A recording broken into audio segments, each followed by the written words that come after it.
प्यारे बच्चों, मैथमेटिक्स में रोल्स थ्योरम शुरू करने में दो बातों का जान लेना ज़रूरी है जो कि आपने अभी यहाँ पे बाई चांस नहीं पढ़ा है। कंटिन्यूटी, डिफरेंशिबिलिटी। अब तो ऑफलाइन क्लास शुरू हो जाएंगी, उसमें पढ़ोगे तो उसमें आप कंटिन्यूटी और डिफरेंशिबिलिटी अच्छी तरह पढ़ लोगे।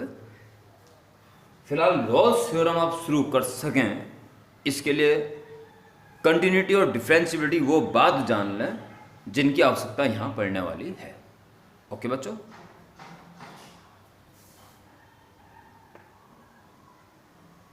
पेन यानी कि चौक और आपके लिए पेन यहाँ रखा और इस पॉइंट तक बिना हाथ उठाए वहां तक पहुंच गए तो ऐसा ग्राफ होता है कंटिन्यूअस।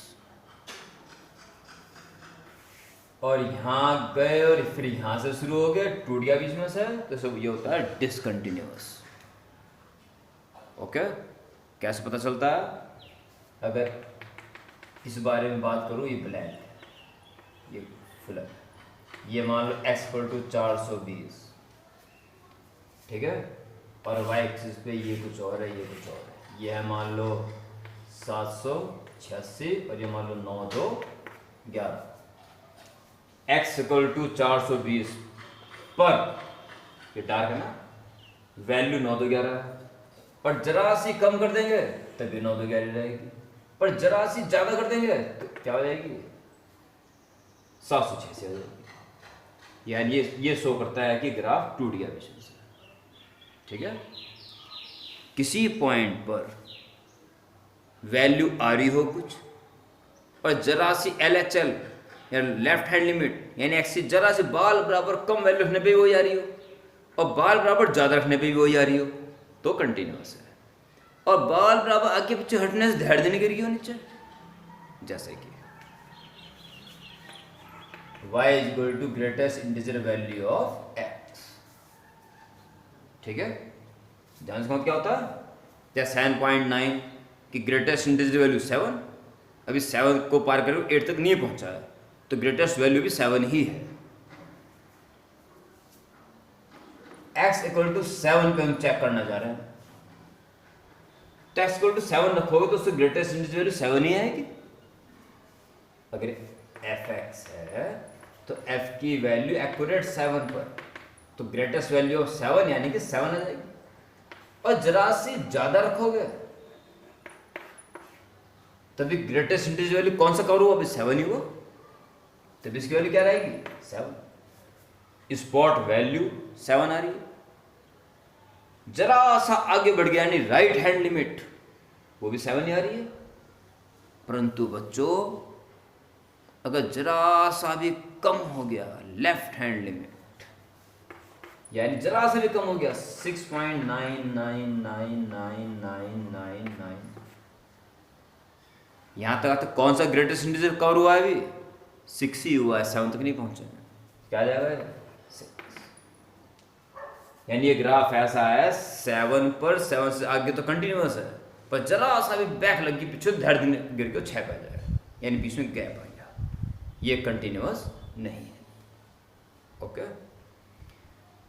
ग्राफ ड्रॉ करते पेन हटाना ना पड़े तो कंटिन्यूअस है, ठीक। डिफरेंशिबल क्या होता है?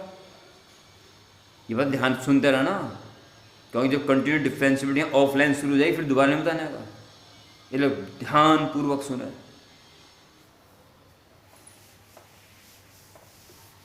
डिफरेंशिबिलिटी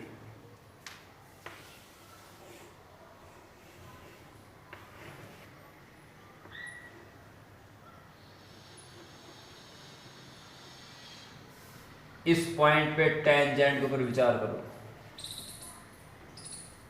और फिर इससे जरा सा आगे जरा सा पीछे देखो, टेंजेंट ये हो जाए, और जितना वो गैप कम होता चल जाएगा तीनों को टेंजेंट्स कॉन्साइड होने शुरू हो जाएगी, यानी इसकी डायरेक्शन कंटिन्यूसली चेंज हो रही है। डिफरेंशियल है। शार्प पॉइंट पे चेक करो, इसे जस्ट पहले ऊपर उठाते ये थी टेंजेंट और जस्ट बाद इधर नीचे गिरता, एकदम सडन चेंज। तो ये शार्प पॉइंट डिफरेंशिएबल नहीं है, यह ग्राफ इस शार्प पॉइंट पे डिफरेंशिएबल नहीं है। कहीं डिसकंटिन्यूअस है तो उस पॉइंट में पता नहीं कितने टेंजेंट आ जाएंगे, हो ही नहीं सकता। अगर डिसकंटिन्यूअस है तो डिफरेंशिएबल तो हो ही नहीं सकता। ओके, कंटिन्यूअस है पर शार्प पॉइंट आ सकता है तो डिफरेंशिएबल नहीं हो सकता। अभी आप करेक्शन मत करो इनका। डिफरेंशिएबल अगर हाथ बिल्कुल बिना उठाए ग्राफ पूरा कर दे, डिफरेंशिएबल ये कंटिन्यूअस था। डिफरेंशिएबल अगर स्मूथ चेंजिंग हो रही है, कहीं एकदम से हाई चेंजिंग नहीं होगी, शार्प पॉइंट नहीं आएगा कहीं,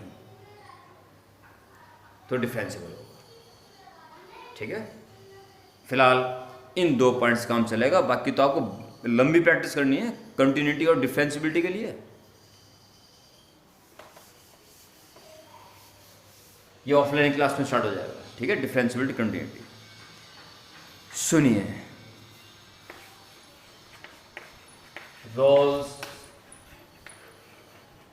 थ्योरम क्या है। y जिसे आजकल हम fx लिख रहे हैं एंड x, विचार करो 2 पॉइंट पे, x equal to a and x equal to b। ये इसका रेफरेंस है, ये इसका रेफरेंस है। फंक्शन यानी ग्राफ ऐसा है कि नंबर 1 वो a से लेके b तक, टेक आउट दैट ए और बी को भी लेना है, तक वो कंटिन्यूअस हो।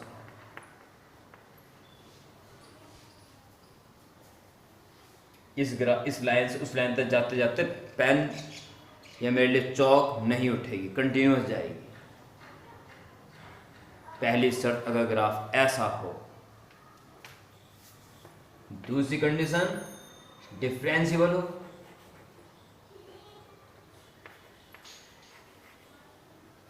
डिफरेंशिएबल हो, डिफरेंशिएबल हो। ए और बी के बीच में हर पॉइंट पे ए और बी को छोड़ सकते हो। ठीक है, ए से लेके बी तक बीच में कहीं हाई चेंजिंग ना हो जाए, smooth changing, bending, smooth bending. और तीसरी और आखिरी शर्त, ए और बी पर फंक्शन की वैल्यू एक जैसी, F A equal to F. कोई फंक्शन अगर ऐसा है, कोई फंक्शन अगर इन तीनों बातों को फॉलो कर रहा हो, एफ ए पे वैल्यू मान लो ये है, तो एफ बी पर भी वही वैल्यू, यानी ये 2 पॉइंट एक ही सीध में। अब से पीछे भी छोड़ो, से आगे भी छोड़ो, ग्राफ ऐसा हो नंबर 1 भाई एक सीध में आ गया, नंबर 3 तो फॉलो हो गया। नंबर 1 चौक यहां रखो और आप पेन रखोगे, से लेके यहां तक पेन नहीं उठाना है, मुझे चौक नहीं उठानी है। नंबर 2 जब यहां से वहां तक जाऊंगा तो कहीं भी चोंच नहीं बनानी है, शार्प पॉइंट नहीं बनाना है। तो मेरे तीनों बातें कंप्लीट। तो ये लो चौक, लो चौक और करो ड्रॉ। तो ये चौक उठाई किसने? मिस पूजा ने।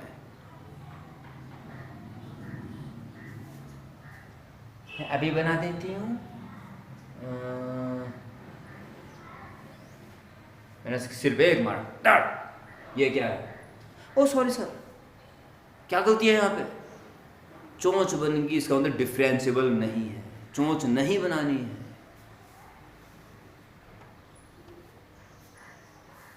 फिर पूजा ने कहा यस सर अब बनाती हूँ मैं। ला ला ला ला, मैंने very good this draw by Pooja. Mister Behera, ये लो चौक।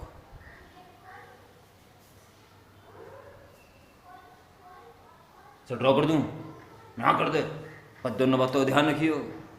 इस पॉइंट पे आना है तभी फॉलो होगा ये, चौक नहीं उठानी है तभी फॉलो होगा ये, और चोंच भी नहीं बनानी है तभी फॉलो होगा ये। पूछना यस सर, मैं स्टार्ट, यस सर, ला ला ला ला ला ला ला ला ला, मैंने वेरी गुड, मैं थैंक यू सर, जा। मिस्टर अग्निहोत्री, मिस्टर अग्निहोत्री, ये लो चौक और ड्रॉ करो।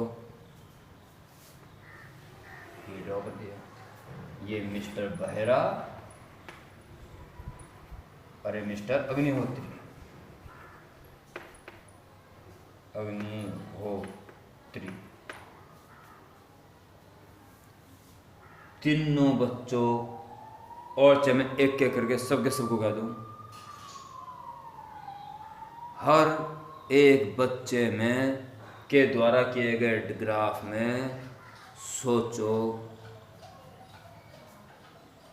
इस लाइन के पैरेलल तो उसे एक बार आना ही होगा, चाहे कई बार आ जाए, एक बार तो आना ही होगा।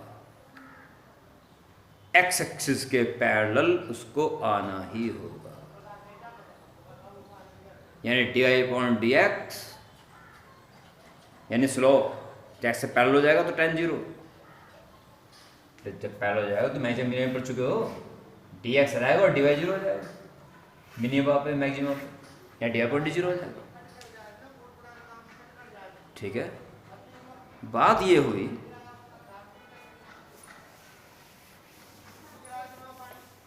कि कोई ग्राफ इन शर्तों को फॉलो करता हुआ चल रहा है तो उसे ए और बी के बीच में एक बार तो कम से कम एक्स एक्सिस के पैरेलल होना ही होगा।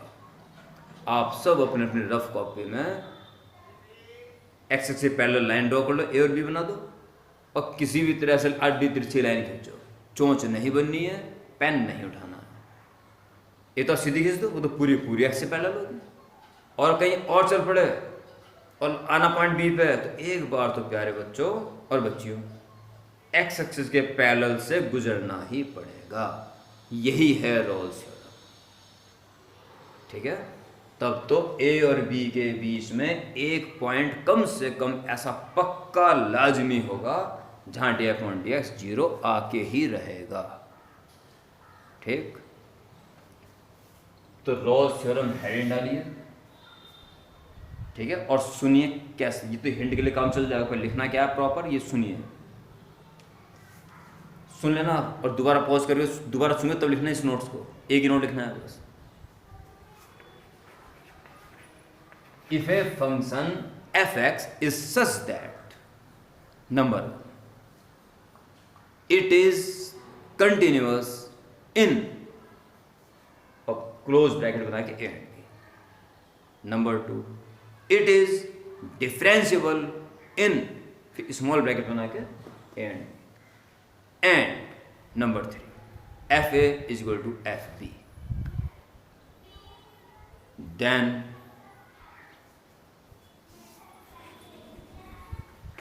there is at least one value of x at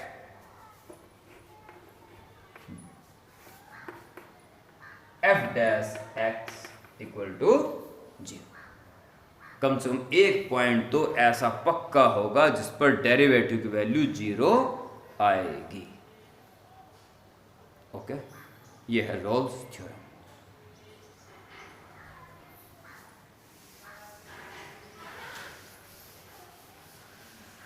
question question question,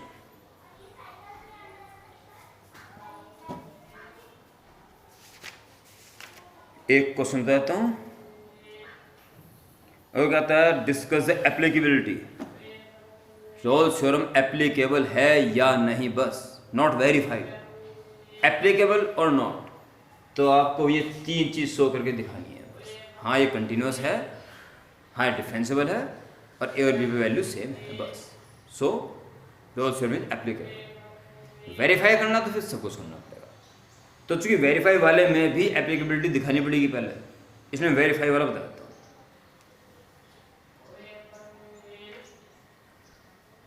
question number 2 part 1, given function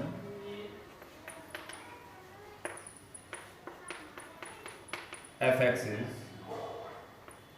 x square minus 8x plus 12, interval दे रखा 2 to 6। Verify Rolle's theorem for each of the following functions on indicated intervals। Verify करना है। जब quadratic equation होती है, quadratic polynomial हर जगह continuous होता है, इसमें कहीं चोंच नहीं बनती। अब क्या है ये एक्चुअली क्वाड्रेटिक इक्वेशन है, y इक्वल टू एक्स में क्वाड्रेटिक, तो याद करो 11th का पैराबोला की इक्वेशन हुई है, एक्स में क्वाड्रेटिक y में लीनियर। तो पैराबोला कोई सा बना लो, number 1 number 2 number 3 4 general, smooth बनेगा, ठीक है, जो कि दोनों बातें हो। ये बात आप सीधा याद कर लें, साइन ग्राफ, कॉस ग्राफ और सारे पॉलिनोमियल एस क्यूब वाला पावर 4 वाले भी, ये सब एवरीवेयर कंटिन्यूअस भी होते हैं और डिफरेंशिएबल भी होते हैं। यहां से सुने क्या लिखें, सुन के लिखते रहना पॉज कर करके। This is a polynomial function which is both continuous and differentiable everywhere. Everywhere हो गया तो उसके बीच में तो आ ही जाएगा, ठीक है, दोनों बातें होगी। नंबर नहीं, ये एक पैराग्राफ में लिख के दोनों बातें आ जाएंगी, कंटिन्यूटी की भी और डिफरेंशिएबिलिटी की भी। आल्सो F2 पे वैल्यू निकालो एंड F6 पे वैल्यू, ये दोनों इक्वल आनी चाहिए। तीसरा जो वो है रिक्वायरमेंट, F2 2 दूनी 4 माइनस 8 दूनी 16 प्लस 12 0, 6 रखो 6 छंग 36 minus 6 48 plus 12, 36 12 48 minus 48। So Rolle's theorem is applicable। पहले वाले क्वेश्चन में एप्लीकेबल मतलब पूछता हूँ, इतने करना है बस, ठीक है ना। वेरिफिकेशन, अगर आप उसका डेरिवेटिव 0 लेते हो तो उसके कॉरस्पॉन्डिंग जो पॉइंट आएंगे वो इसके बीच में कम से कम एक पॉइंट तो पक्का है, ये सिद्ध करना है बस। No D upon D X या एफ डैश एक्स, तो एफ डैश एक्स निकाल दो, 2x माइनस 8 जी, ठीक है। If F dash X equal to 0 तो क्या आ जाएगा, 2x माइनस 8 इक्वल टू 0 या एड इफिलिटी, यानी कि x इज इक्वल टू 8/2 यानी कि 4 बिलोंग्स टू 2,6। अगर डी अपॉन डी एक्स हम 0 ले रहे हैं तो एक्चुअली ये आ रही है, यानी इस पॉइंट पर डी अपॉन डी एक्स 0 होगा और वो इसके बीच में निश्चित रूप से डेरिवेटिव जिस पॉइंट में 0 आ रहा है वो पॉइंट इसके बीच में आ गया, बस verified. Roles theorem is verified, ठीक है जी। हो सकता है क्यूब इक्वेशन हो, 2-3 वैल्यू आ जाए, तो कम से कम एक वैल्यू इसके बीच में आनी चाहिए। अगर सॉल्व करके D upon D X equal to 0 को आगे बढ़ा के एक्स की 3 वैल्यू आ गई, 4 10 20, तो hence X equal to 4 belongs to 2 to 6, verified, ठीक है। ये काम कर डालें और जो भी दिक्कत आ रही हो व्हाट्सएप ग्रुप में डाल दें, तुरंत सॉल्यूशन मिल जाएगा। और रोल्स थ्योरम की एक्सरसाइज बस खत्म कर दें 2 या 3 बार में बैठ के, एक बार में बैठ के मत करना, वो तो निपटाना हो जाएगा। तो हम 3 बार में बैठ के 3 हिस्सों में बांट लें और इस केस को आज ही या कल तक खत्म कर दें ताकि LMV थ्योरम शुरू की जा सके। ओके।